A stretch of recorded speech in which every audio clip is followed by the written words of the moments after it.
time to come and listen for our problems.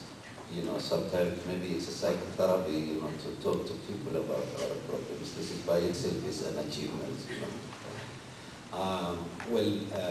I just want to say also a compliment to a lot of people who has been working on the programs of Badil, at least, and Zochrot, who are not visible.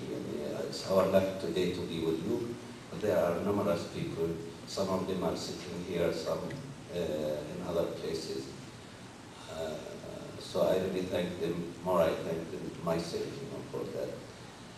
In the other hand, which I want to say, I will say more as bullet points, and I will leave you know, space for discussion and question answer because it's more beneficial than we just talk. Why we started to work on the refugee question? This is a frequently asked question to the Palestinians. Why? Because, you know, you have got Oslo, and you have got Madrid process, Oslo process, the roadmap process, you know, we have so many processes. The answer is simple. In 1993, when simple Palestinian like me reads the Oslo Accords and find a clause no more than 4 or 5 words on the hard core of the conflict, just says the refugee question to be postponed for the final status negotiations. Come on, you know, this is my issue. It's not so much an issue of whether we will have a street here or a neighborhood there based on the categorization ABC. This is how we started to work because we consider the refugee question is the root causes of the conflict. Not because it's refugees, but because they are human beings. And when it comes to human beings, it's always difficult not to work for their rights. And you are blocked morally, ethically, and by all means that you have to do something for people's rights. Now, just a piece of history to connect to this part and to elaborate in the future. In the course of the 1948 war, conflict, whatever it's called, the Palestinian population were 1.2 million. 800,000 were kicked out, dispossessed, evicted from their lovely, normal livelihoods, towns, villages, communities. 535 villages and communities were leveled to the ground, erased from being existed. Simple, for a simple reason, we want to erase these people from existence. So if you erase the people and you erase their villages, they are supposed to evaporate and not to exist.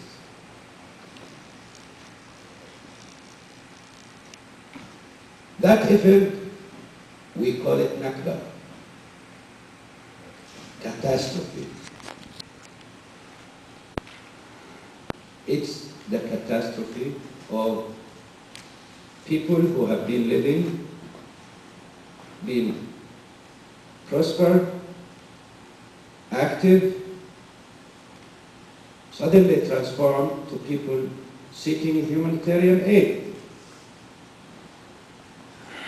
Fragmented in 5 major areas: West Bank, Gaza, Jordan, Syria, and Lebanon, and that's the sixth area, which I always add, elsewhere in the world. We become people of exile, or exiled people. The Nakba didn't mean for us only a physical eviction. For the Palestinians, the Nakba meant a social destruction. It meant fragmenting people, destroying their identity and their civilization. And here is the most important component: how to restore partially the rights of these people. And it's an important note I want to make it clear.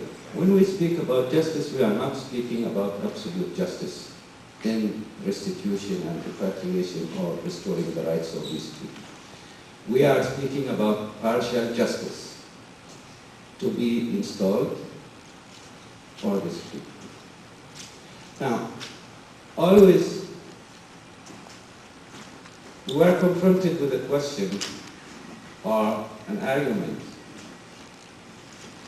Come on, there is no space in this country. It's small. And where will you bring these people in?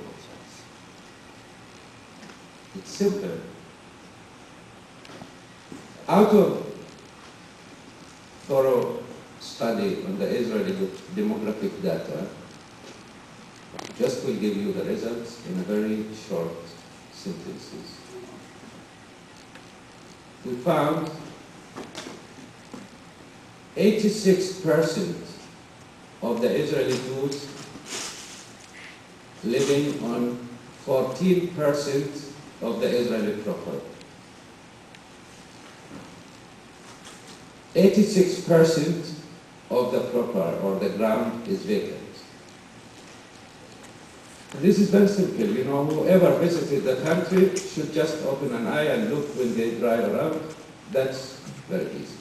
The second fact from this study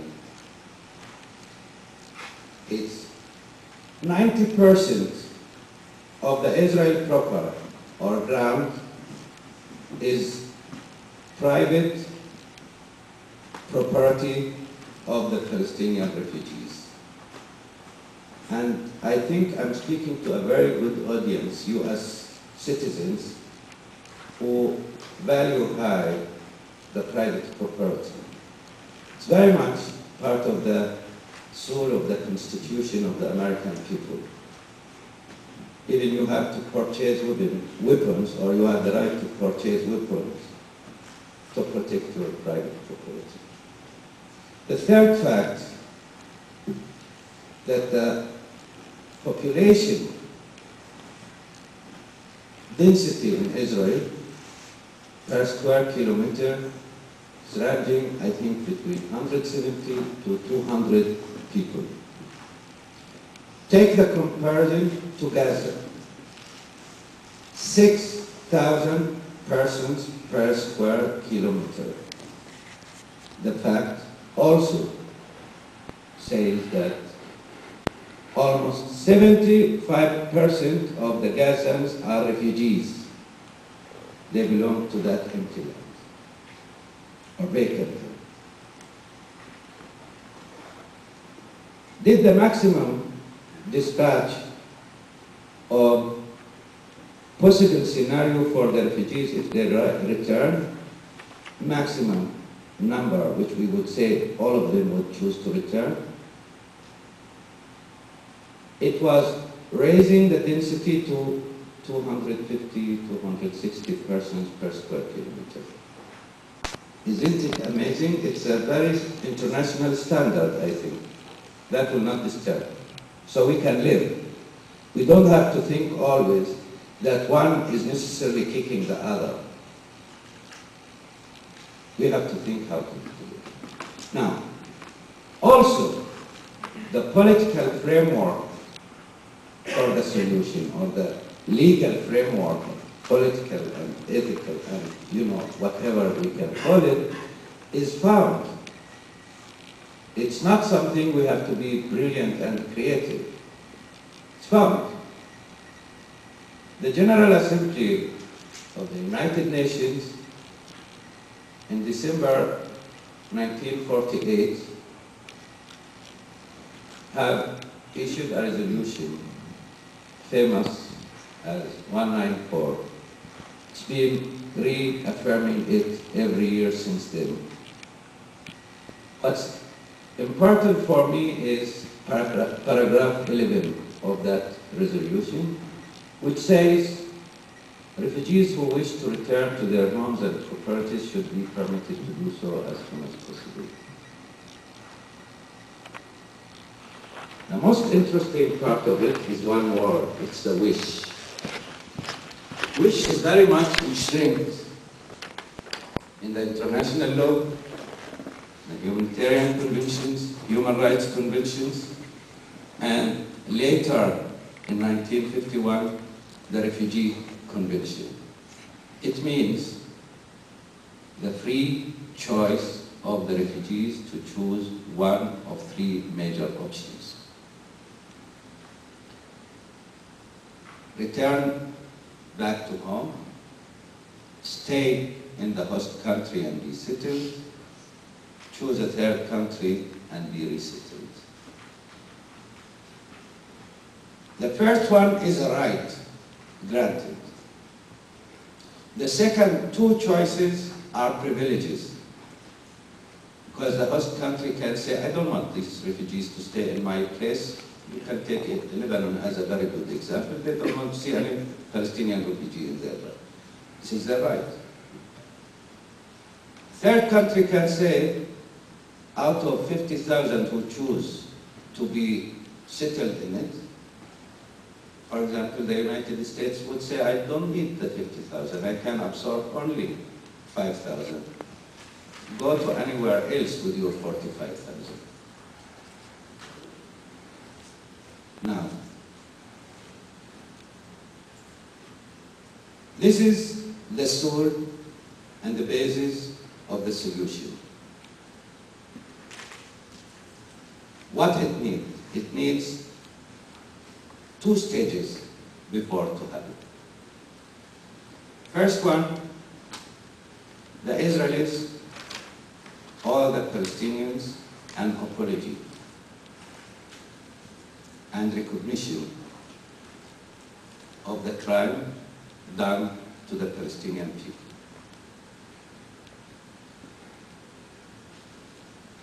The second is to establish an international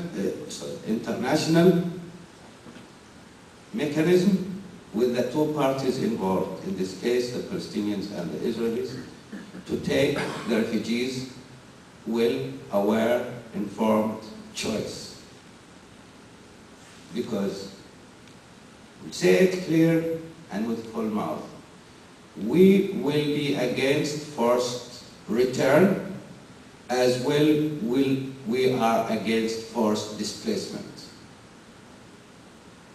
People have to make their choice on good information to where they will go back, what they will expect, and what they should do. Now, often, always, we have been under the testing, trial and error, by the international community, by everybody. When the Palestinian leadership, the Palestine Liberation Organization, presented the solution from the very beginning that it's a secular democratic state for all the people in Palestine, nobody wanted to talk about it. Pressuring the PLO to accept two-state solution, fine, was accepted.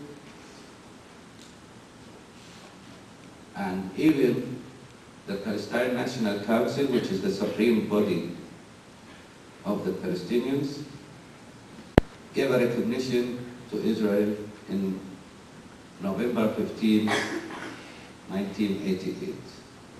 We did our job, no? We are good boys. But, guess what? Israel were not interested. Started to put every possible obstacle on the ground not to implement this solution, the two states.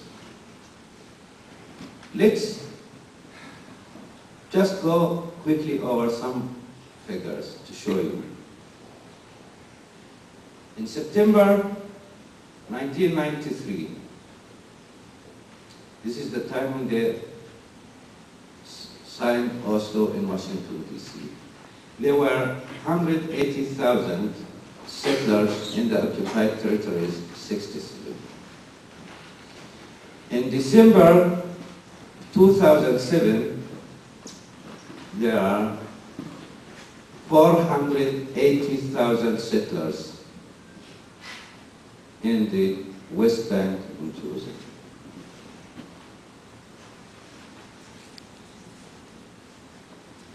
They built the wall, the shame wall. They built 460 roadblocks, checkpoints, and checkpoints not for my security and normal ordinary citizen security. It's just to block the life of the people from being able to live like human beings.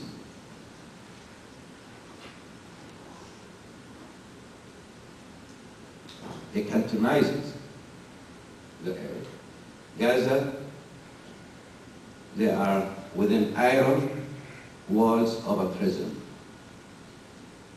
The West Bank sliced into 3 pieces, cantons, whatever you want to call it, but it's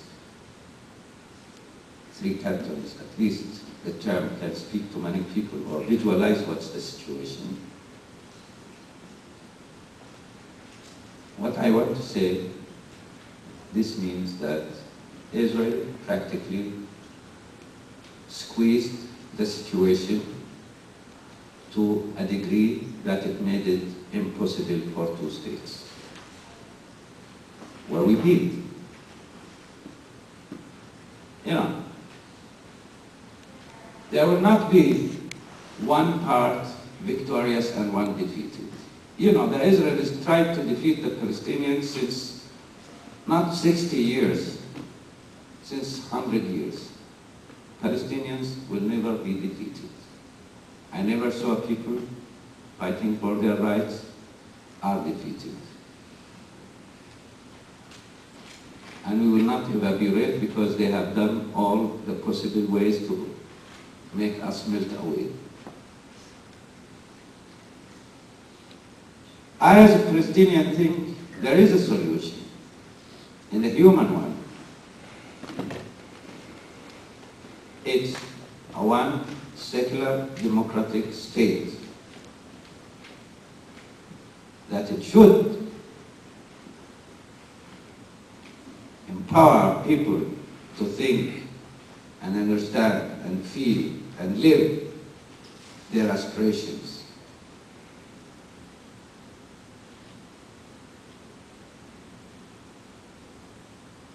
As Palestinian also, I would say, we Palestinians and Arabs in general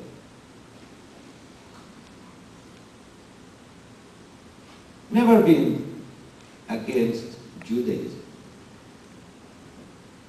This myth, organized propaganda that tries to say that Palestinians are anti-Judaism and say it with full mouth, loud voice, don't steal my culture.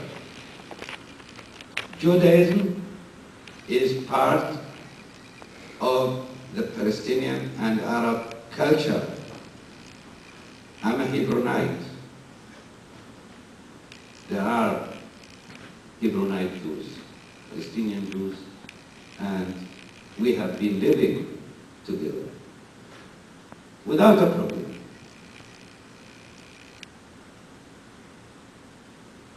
We are against and fully and proudly resisting the Zionist establishment, which is a colonial entity, expansionist, expulsionist entity.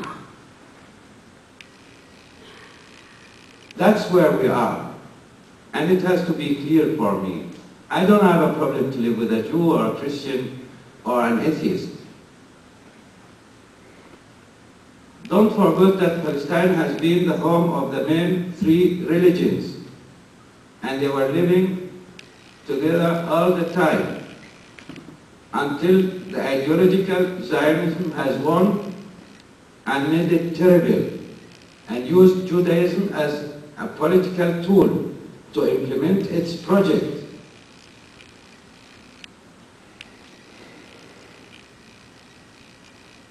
Before I will end, I want just to say something, or two things.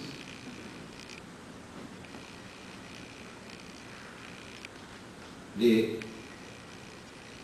fact that Israel always clinging to speak about a Jewish state is a myth.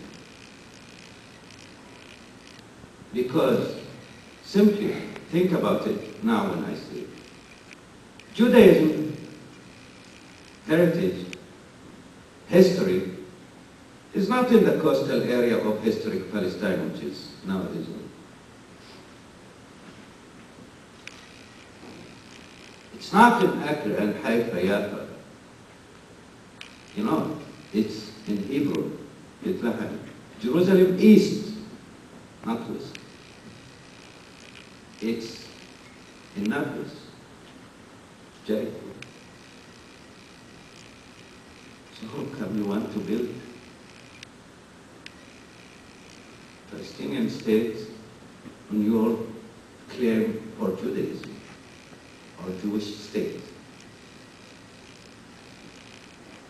You know, I really and sincerely propose for the Israelis this proposal. Let's say, yes, build a Jewish state, turn around. They'll come to West Bank and we'll go back to our priorities and homes. Is this acceptable?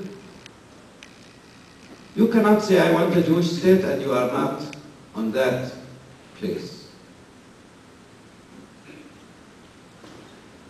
And they succeed to sell it, and nobody questions it. The last point, before I leave. We are always told, okay, so what you want? You have been losing. We want you to get something before you are lost completely. I want to say it clearly. We have not been losing. We have been gaining. And this is maybe strange from a Palestinian to say. I just described a very bad situation through my introduction. But what have we gained since then? From total destruction, 1948, and ongoing catastrophe right today, we succeeded to do the following. Reunited our people despite the exile, diaspora, and the borders imposed on us. United our identity. Believe me, this is not easy. We have succeeded to build political representation and unified leadership, and that's the Palestine Liberation Organization, the PLO. We have the major goal based in the two achieved an international recognition that there is Palestinian people and they have rights. For me as a Palestinian, after that destruction, this is a great achievement. Where are we now? We are in a stage where we are struggling to achieve our rights. the implementation of these rights. And I want to tell you something. It should take another 30 years, 40 years. You should think about it tomorrow or now. It's not fast food. It's something we have to prepare the grounds for it. It's sad maybe because maybe I won't live it as a person, but I will be a criminal if I will not work for the ground to that solution which is authentic, able to live, and viable, but not on George Bush terminology. Thank you very much for listening.